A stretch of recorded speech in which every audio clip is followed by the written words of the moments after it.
ही कर्मठ हमारे home minister, गृह मंत्री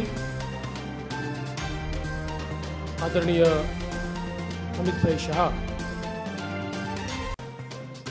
मंच पर उपस्थित हमारे भी साथी और उपस्थित सभी पत्रकार मित्रों, सबसे पहले मैं आप सभी का इस संकल्प पत्र विमोचन में बहुत बहुत स्वागत करता हूं और हमें बहुत खुशी है कि जिनकी प्रेरणा से इस पूरे भारत में हम लोग काम करते हैं, ऐसे हमारे प्रधानमंत्री माननीय नरेंद्र मोदी जी इनके संकल्पों को महाराष्ट्र में यथार्थ में लाने का काम इस संकल्प पत्र के माध्यम से हो रहा है। और भारत में हम सभी को जो ऊर्जा देते हैं, लड़ने की ताकत देते हैं और सामने खड़े रहकर हमारे साथ जो हमेशा युद्ध में आगे होते हैं, ऐसे आदरणीय गृह मंत्री अमित भाई शाह जी के हाथों से ये संकल्प पत्र का विमोचन हो रहा है। हे संकल्प पत्र म्हणजे विकसित भारताकरता विकसित महाराष्ट्र तयार करण्याचा रोड मॅप आहे। मी आपल्याला आठवण करून देतो, 2014 साली आम्ही एक संकल्प पत्र जारी केलं होतं आणि 2019च्या निवडणुकीला सामोरं जाताना त्या संकल्प पत्रातल्या कुठल्या कुठल्या गोष्टी आम्ही पूर्ण केल्या या संदर्भात एक रिपोर्ट कार्ड देखील दिलं होतं। त्यामुळे भारतीय जनता पार्टी करता किंवा महायुती करता संकल्प पत्र म्हणजे केवळ कागदाचं डॉक्युमेंट नाहीये, तर त्या दिशेने पूर्ण ताकदीने काम करण्याकरता एक अतिशय पवित्र अशा प्रकारचं हे डॉक्युमेंट आहे। आणि मला याची कल्पना आहे, आज 12 वाजता एक स्थगिती पत्र देखील जारी होणार आहे। या महाराष्ट्रामध्ये ज्यांना केवळ चालणाऱ्या प्रोजेक्ट्सला स्थगिती देण्यामध्ये रस आहे, अशा लोकांचं एक पत्र 12 वाजता या ठिकाणी येणार आहे। पण मी एकच गोष्ट सांगू इच्छितो, महाराष्ट्रातल्या जनतेचा विश्वास हा निश्चितपणे महायुतीवर आहे, भारतीय जनता पक्षावर आहे। आजचं जे संकल्प पत्र आहे याच्यामध्ये अनेक गोष्टी आहेत, पण ज्या 25 गोष्टी आम्ही हायलाइट केलेल्या आहेत, या 25 गोष्टींमध्ये 10 गोष्टी, आमचे पहिले 10 मुद्दे हे जो आम्ही महायुतीचा 10 कलमी कार्यक्रम म्हणून घोषित केला, तेच 10 मुद्दे आमचे असणार आहेत। त्याच्यामध्ये लाडक्या बहिणींना पुढच्या काळामध्ये 1500च्या ऐवजी 2100 रुपये देण्याचा आमचा संकल्प आहे। शेतकऱ्यांची कर्जमाफी करण्याचा आमचा संकल्प आहे, कारण शेतकऱ्यांना आम्ही ऑलरेडी मोफत वीज दिलेली आहे, पण शेतकऱ्यांची कर्जमाफी आम्ही करतो आहोत। आणि त्यासोबत आम्ही भावांतर योजना आणतो आहोत, म्हणजे हमी भावापेक्षा जर कमी भावामध्ये मार्केटची खरेदी सुरू झाली तर हमी भावाने खरेदी तर करूच, पण ज्या ठिकाणी हमी भावाने खरेदी होणार नाही त्या ठिकाणी भावांतर योजना राबवून जो काही मधला डिफरन्स आहे तो थेट शेतकऱ्याच्या खात्यामध्ये टाकण्याचा निर्णय आम्ही घेतलेला आहे। आणि हे आम्ही मागच्या वर्षी देखील करून दाखवलं। आपल्याला कल्पना आहे की आंतरराष्ट्रीय बाजारपेठेमुळे कापूस आणि सोयाबीनचे भाव पडल्यानंतर आम्ही लोकसभेपूर्वी निर्णय घेतला होता की भावांतर योजनेतून आम्ही पैसे देऊ। आचारसंहिता संपल्याबरोबर ते पैसे थेट शेतकऱ्यांच्या खात्यामध्ये आम्ही दिले आहेत। आम्ही या ठिकाणी प्रत्येक गरिबाला अन्न आणि निवाऱ्याचा हक्क हा देण्याचा निर्णय घेतलेला आहे आणि जी वृद्ध पेन्शन योजना आपण चालवतो ज्याच्यामध्ये 1500 रुपये आपण देतो ते 1500 रुपयावरनं 2100 रुपये आपण करण्याचं ठरवलंय। किंबहुना अशा प्रकारच्या सहाय्यतेच्या जेवढ्या योजना आहेत मागच्या काळामध्ये महायुतीच्या सरकारने 1500 रुपये केले होते ते 1500 रुपयाचे 2100 रुपये आता पुन्हा महायुतीचं सरकार आल्यानंतर आम्ही त्या ठिकाणी करणार आहोत। यासोबत ज्या जीवनावश्यक वस्तू आहेत त्यांचे भाव स्थिर ठेवण्याकरता आम्ही त्या ठिकाणी मार्केट इंटरव्हेन्शन करणार आहोत। येत्या काळामध्ये 25 लाख रोजगाराची निर्मिती ही महाराष्ट्रामध्ये करण्याचं लक्ष्य आम्ही ठेवलंय। आता ज्या गतिशीलतेनं महाराष्ट्रामध्ये औद्योगिकरण होत आहे आणि एफडीआय मध्ये देशाच्या 52% एफडीआय आपल्याकडे आलाय, मला विश्वास आहे की 25 लाख रोजगाराच्या संधी आम्ही तयार करू आणि त्याचसोबत 10 लाख विद्यार्थ्यांना या ठिकाणी विद्यावेतनाच्या माध्यमातून आम्ही त्या ठिकाणी नोकऱ्या करण्याकरता किंवा त्यांना रोजगार देण्याकरता अग्रसर असणार आहोत।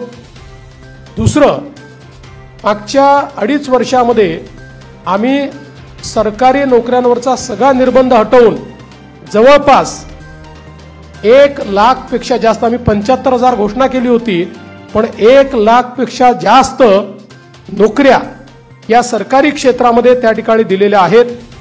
आणि यासोबत आमचा प्रयत्न आहे की जो गरीब किंवा मध्यमवर्गीय आहे याला सौर आणि अक्षय ऊर्जेचा वापर करून त्याच्या वीज बिलामध्ये 30% सूट ही आम्ही त्याला देण्याचा प्रयत्न करणार आहोत।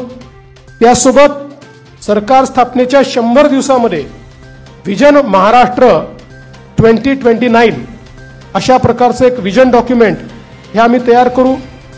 विज्ञान आणि तंत्रज्ञानाच्या क्षेत्रात आम्ही महाराष्ट्राला पहिल्या क्रमांकावर कसं ठेवायचं हा आमचा प्रयत्न असेल। मेक इन महाराष्ट्राचं जे धोरण आहे ते अधिक प्रभावीपणे राबवून याला मोस्ट प्रेफर्ड डेस्टिनेशन अशा प्रकारची परिस्थिती आम्ही तयार करू। महाराष्ट्राला फिनटेक आणि एआय याचा हब म्हणून आम्ही तयार करू।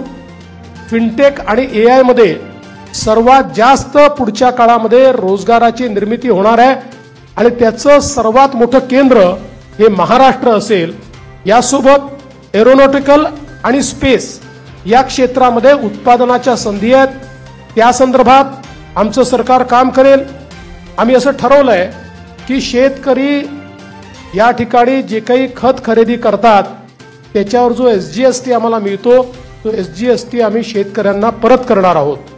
त्यासोबत आम्ही शेतकऱ्यांकरता मोठ्या प्रमाणात जी मूल्य साखळी आहे ती मूल्य साखळी तयार करण्याचा आमचा प्रयत्न असणार आहे जेणेकरून शेतमालाला त्या ठिकाणी मोठ्या प्रमाणात भाव मिळेल। 2027 पर्यंत आता महाराष्ट्रामध्ये 11 लाख लखपती निधी आम्ही तयार केलेले आहेत। 2027 पर्यंत 50 लाख लखपती निधी या महाराष्ट्रामध्ये तयार करण्याचा आमचा संकल्प आहे। अक्षय अन्न योजना ही गरिबांकरता सुरू करण्याचा आमचा संकल्प आहे आणि या ठिकाणी महारथी म्हणजे Maharashtra advance robotic and AI training hub initiative या नावानं मोठ्या प्रमाणात लॅब्स आम्ही तयार करणार आहोत ज्यातनं या क्षेत्रातली ट्रेन मॅनपॉवर ही आपल्या कॉलेजेसमध्ये आणि शाळेमध्ये सुरू होईल आणि पुढच्या काळात ती पूर्णपणे तयार असेल। महाराष्ट्रामध्ये कौशल्य जनगणना आम्ही करणार आहोत, स्किल सेन्सस, आणि त्या स्किल सेन्ससच्या आधारावर वेगवेगळ्या सेक्टरमध्ये कुठे इंटरव्हेन्शन करण्याची गरज आहे आणि कशा प्रकारे त्या स्किलचा वापर करण्याची गरज आहे याचा प्रयत्न आम्ही करणार आहोत। यासोबत छत्रपती शिवाजी महाराज आकांक्षा केंद्र हे आम्ही तयार करणार आहोत ज्याच्यामध्ये कोवर्किंग स्पेसेस असतील, इन्क्युबेशनच्या सुविधा असतील, ज्यातनं स्टार्टअप्समध्ये मोठ्या प्रमाणात विद्यार्थी असो किंवा स्टार्टअप करणारे जे नवीन नवतरुण असतील या सगळ्यांना एकत्रितपणे शेअर्ड पद्धतीनं सगळ्या प्रकारच्या प्लग अँड प्लेच्या सुविधा आम्ही देऊ त्यांना इन्व्हेस्टमेंट न करता आपला व्यवसाय हा त्या ठिकाणी सुरू करता येईल। उद्योजकांना देखील नवीन उद्योजक तयार करण्याकरता 15 लाखापर्यंत बिनव्याजी कर्ज हे देण्याचा आमचा प्रयत्न आहे। आमचे जे विविध महामंडळ आम्ही तयार केलेले आहेत विविध घटकांकरता त्यांना हे बिनव्याजी कर्ज 15 लाखापर्यंत देण्याचा आमचा निर्णय। यासोबत ओबीसी असतील, ईबीसी असतील, ईडब्ल्यू असतील, एनटी असतील, व्हीजेएनटी असतील आणि अर्थातच एससी आणि एसटी असतील, या सगळ्यांना शिक्षण शुल्क आणि परीक्षा शुल्काची प्रतिपूर्ती करायची हा निर्णय देखील या ठिकाणी आम्ही घेतलेला आहे।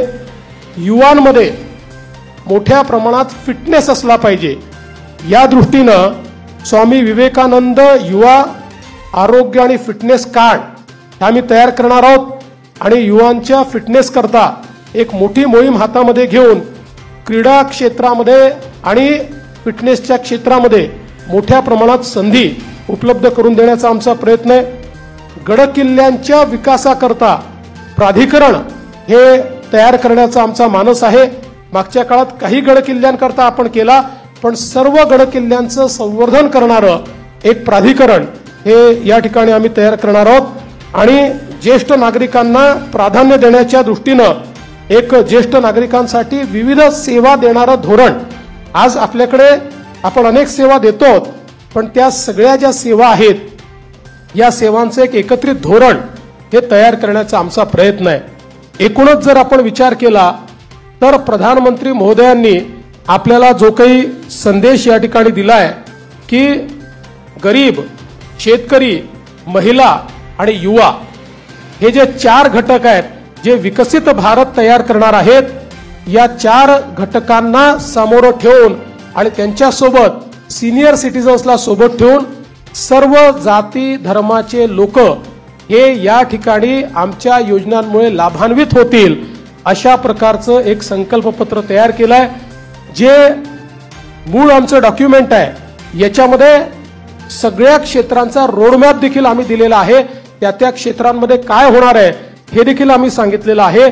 आता मी त्यातले फक्त 25 हायलाइट आपल्याला सांगितलेले आहेत। आपण जर आमचं पूर्ण डॉक्युमेंट वाचलं तर याच्यामध्ये कुठलंही क्षेत्र सुटलेलं नाही। सगळ्या क्षेत्रामध्ये विकसित भारताचा रोडमॅप हा आम्ही मांडलेला आहे, विकसित महाराष्ट्राचा रोडमॅप मांडलेला आहे आणि आमचा प्रयत्न आहे जसं आता सुधीर भाऊंनी सांगितलं की या ठिकाणी आम्ही अर्ध्या ट्रिलियनचा मार्क महाराष्ट्राने पार केलाय आणि महाराष्ट्र देशातली पहिली $1 ट्रिलियन इकॉनॉमी करण्याकरता आम्ही सगळे संकल्पित आहोत। या दृष्टीनं ह्या संकल्पपत्र आम्ही तयार केलाय। हे संकल्पपत्र तयार करण्याकरता सन्माननीय सुधीरभाऊ मुनगंटीवार आणि विनयजी सहस्त्रबुद्धे यांच्यासोबत ज्या टीमने काम केलं त्या टीमचं मी मनापासून आभार मानतो। खूप जवळपास महिने, 1.5 महिने, 2 महिने एक मोठी प्रक्रिया राबवून त्यांनी या ठिकाणी हे संकल्पपत्र केलेलं आहे आणि 2029च्या निवडणुकीला जेव्हा सामोरे जाऊ